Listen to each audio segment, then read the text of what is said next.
Մամիջանյանի. Հայկ.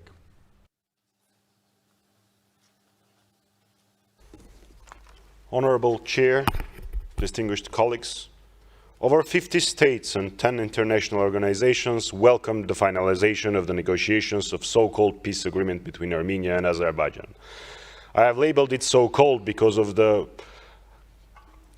purported courteous concessions of the main negotiator from the Armenian side are far beyond the goodwill and are much closer to the betrayal.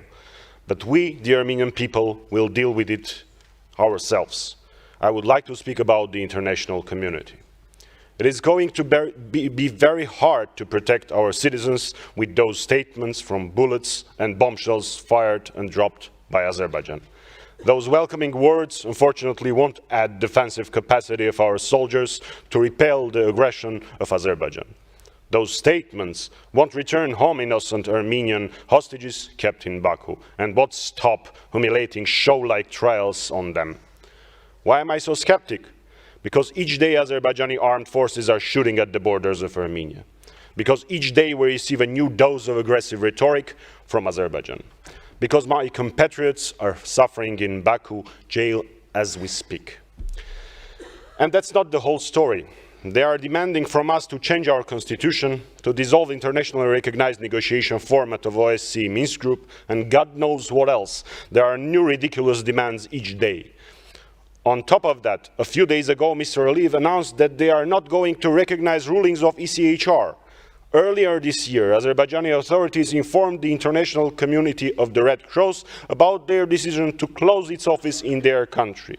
I remind you that ICRC was the only international organization allowed to visit Armenian hostages in Baku prisons. So they are going to be left alone with the caprices of the dictator. So international community, the world has two options. Either to call to order Mr. Aliyev or kneel to the new hegemon. I refuse to kneel to dictator. Armenia refuses to kneel. Forgive my tone, but it's my job to represent my people. That's what I have been elected for. And here is what my people want. Just and long-lasting peace. Not just a headline on the international media, not unilateral concessions, not imposed peace, but an opportunity to live with dignity and harmony. And if you are wondering how we got here, what are the reasons of the situation in South Caucasus, perhaps you should look to the bigger picture, at the bigger picture. The roots of the matter are much deeper than you can imagine. I strongly believe that if the world would hold accountable Turkey for committing the genocide of Armenians 110 years ago, Azerbaijan would think twice before executing ethnic cleansing in 2023. Thank you. Thank you, Haik.